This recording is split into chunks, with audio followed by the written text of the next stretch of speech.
안녕하세요. 김태현 목사입니다. 뚜벅뚜벅 메시지. 오늘은 시편 묵상 35번째. 그래도 이 세상이 살만한 이유. 시편 35편 1절에서 28절의 말씀 가지고 함께 뚜벅뚜벅 걸어가겠습니다. 시편 35편은 의외로 유명한 성경입니다. 억울한 일을 당한 사람들이 흔히 인용하는 성경 말씀이죠. 이 시편 정확히 어떤 사건을 배경으로 하고 있는지 분명치 않으나 사무엘 하 17장에 나오는 압살롬과 아히도벨의 반역 사건을 생각하면서 읽으면 훨씬 실감이 납니다. 아히도벨은 다윗의 최고의 책략가였던 사람이었습니다. 그는 다윗의 30인 용사 중 하나인 엘리암의 아버지이자 밧세바의 할아버지죠. 수십 년 동안 다윗과 전쟁터에서 생사고락을 함께한 다윗의 최측근이었습니다. 하지만 압살롬이 아버지의 다윗의 반기를 들고 역모를 꾀할 때 그는 다윗을 배반하고 압살롬의 사람이 되었지요. 그가 압살롬으로 하여금 다윗 왕의 후궁들과 동침하게 하고 도망가는 다윗을 바로 추적하여 살해하자는 노력을 세웠습니다. 다윗에게 기가 막힌 일이 벌어진 것입니다. 아들은 반역을 일으키고 친구였던 아히도벨에게 배신을 당하였습니다. 시편 35편은 시작부터 범상치 않습니다. 1절 주님, 나와 다투는 자와 다투시고 나와 싸우는 자와 싸워 주십시오. 그만큼 다윗의 처지가 다급했다는 것입니다. 우리가 살다 보면 이처럼 원수 같은 사람, 자신을 죽이려는 사람을 만날 때가 있습니다. 그때는 어떻게 해야 합니까? 시편 35편이 그 답을 제시해 주고 있습니다. 다윗은 기도했습니다. 1절 주님, 나와 다투는 자와 다투시고 나와 싸우는 자와 싸워 주십시오. 다윗은 자신을 대신하여 싸워주신 하나님을 믿었다는 말입니다. 원수를 만나면 누구나 자신이 믿는 것을 가지고 자신을 지키려고 하지요. 주먹을 쓰고 돈을 쓰고 믿는 사람에게 피합니다. 그러므로 하나님을 믿는 사람은 당연히 기도하는 것입니다. 기도가 믿음인 것입니다. 물론 기도하면서 원수를 상대하는 것이 답답하게 여겨질 수 있습니다. 17절 주님, 언제까지 보고만 계시렵니까? 19절에 22절에도 기도하는 다윗의 마음이 편치 못합니다. 24절 25절을 보니 악한 자들이 이미 승리한 것처럼 보입니다. 그러나 하나님을 믿는 자는 기도합니다. 믿음 없이는 기도하지 못합니다. 기도하지 못하면 하나님의 역사에 힘입지 못합니다. 그래서 다윗은 다급한 중에 믿음을 주시기를 기도하고 있습니다.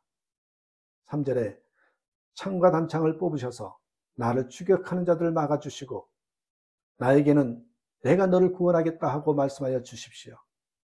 우리도 그렇게 기도해야 합니다. 다윗은 원수 갚는 것을 하나님께 맡겼습니다. 다윗은 이 시에서 원수들을 저주하는 기도를 쏟아냅니다. 그만큼 다윗은 분노했고 고통스러웠습니다. 12절에 그들이 나에게 선을 악으로 갚다니 내 영혼을 이토록 외롭게 하다니. 그러나 주목할 것은 다윗이 이렇게 원수를 갚아달라고 기도는 하였지만 직접 복수하거나 싸우지 않고 하나님께 맡겼다는 것입니다.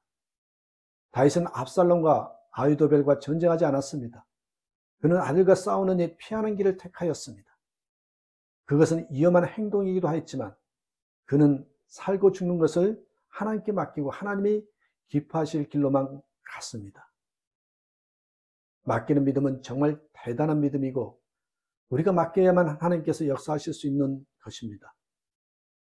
이 박보영 목사님의 이야기입니다. 그분은 목회를 시작하면서 길거리 불황아들을 자식처럼 데리고 사셨습니다. 그러나 그 아이들은 좀처럼 변화되지 않았습니다. 하도 말을 듣지 않아서 아이들을 때리려 하다가 대신 아이들 보고 목사님을 때리라고 해서 매를 맞아 한동안 일어나지 못했던 적도 있었다고 했습니다. 어느 날 아이들 중에 하나가 묻더랍니다. 목사님, 왜 우리를 버리지 않으셨어요? 그 아이에게 대답하여 주었답니다. 나는 너희들보다 더 나쁜 짓을 했는데 나를 버리지 않는 분이 계셨어. 그분은 나 대신 매를 맞으시고도 대신 죽으셨단다. 그런데 변할 것 같지 않던 아이들이 변하더랍니다. 어느 날 목사님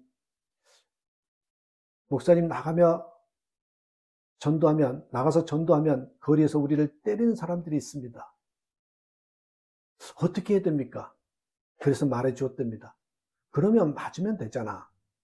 불황화였던 그 아이들이 정말 맞고 오더랍니다.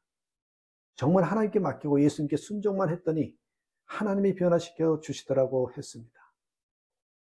다윗이 정말 하나님을 믿었음을 그의 찬양에서 우리는 볼 수 있습니다. 원수가 죽이러 달려드는 다급한 상황에서 다윗은 하나님을 찬양합니다. 28절 내 혀로 주님의 의를 선포하겠습니다. 온종일 주님을 찬양하겠습니다. 이것이 믿음인 것입니다. 쉘이라는 여성이 여행을 하다가 어느 도시에서 너무나 아름다운 석양을 보게 되었답니다. 도저히 혼자만 보기 아까워 가까운 가게로 들어가 점원 아가씨를 데리고 나와서 석양을 보여주었습니다. 이 점원은 매우 당황스러워했습니다. 저 석양 좀 보세요. 하나님이 정말 하늘에 계신 것 같잖아요. 하나님이 살아계시다면 이 세상은 살만한 것이 분명해요. 쉘이라는 여인의 감탄 어린 고백을 말없이 듣던 점원은 잠시 석양을 바라본 뒤 도로 가게 안으로 들어갔습니다. 그로부터 4년 후 쉘이는 남편과 이혼하고 아무런 소망이 없어 보이는 환경에서 생활하며 홀로 서기를 시도하고 있었습니다. 낙심과 절망이 그녀를 무겁게 짓눌렀습니다. 그러다가 어느 날 무심코 펼쳐둔 잡지에서 한 여인에 대한 기사를 읽게 되었습니다. 그에는 결혼 생활이 파경이 되자 낯선 도시로 이사와 별로 하고 싶지도 않은 가게에서 일을 하면서 하루하루 삶의 무게를 허덕이며 있었다고 했습니다. 그런데 하루는 한 여자가 가게 안으로 들어오더니 잠깐 밖으로 나와 자기와 함께 석양 구경을 하지 않겠느냐고 엉뚱한 제안을 했다는 거죠. 내키진 않았지만 그녀는 그 여자를 따라 밖으로 나갔습니다. 그랬더니 그 여자가 석양을 가리키며 하나님이 분명히 하늘에 계신 것 같지 않나요? 그렇다면 이 세상은 살만한 것이 분명해요 라고 말하더랍니다. 순간 그녀는 그 말에서 지한 진리를 깨닫고 삶의 방향을 돌려 시선을 하나님께로 향했다고 했습니다. 자기가 한 말이었습니다. 쉘이라는 여인은 자신의 인생을 보는 눈을 다시 바꾸었습니다. 어려운 현실을 보지 않고 주님을 바라본 것입니다. 이것이 믿음입니다. 결국 모든 일은 다윗의 기도와 믿음과 찬양대로 되었습니다. 다윗 또한 사람의 책략과 후세의 관계로 인하여 다윗을 죽이려는 계획은 숲으로 돌아가고 말았습니다. 이렇게 되자 압살롬의 쿠데타가 실패한 것을 간파한 아히도벨은 고향으로 돌아가 자살하고 맙니다. 시편 84편 5절 말씀처럼 언제나 길은 있습니다. 주께 힘을 얻고 그 마음에 시온의 대로가 있는 자는 복이 있나이다. 우리 안에 오신 예수님이 길이십니다. 그러므로 원수를 만나도 기도하고 맡기고 찬양하는 것, 그게 우리의 도리입니다. 하나님이 가르쳐 주신 길입니다. 그렇게 맡기고 살아가면 우리는 춤을 추면서 이 세상은 역시 살만한 곳이라고 고백하게 된다는 것 잊지 마시고 그러한 삶을 사는 저와 여러분 되시길 주님의 이름으로 축복합니다.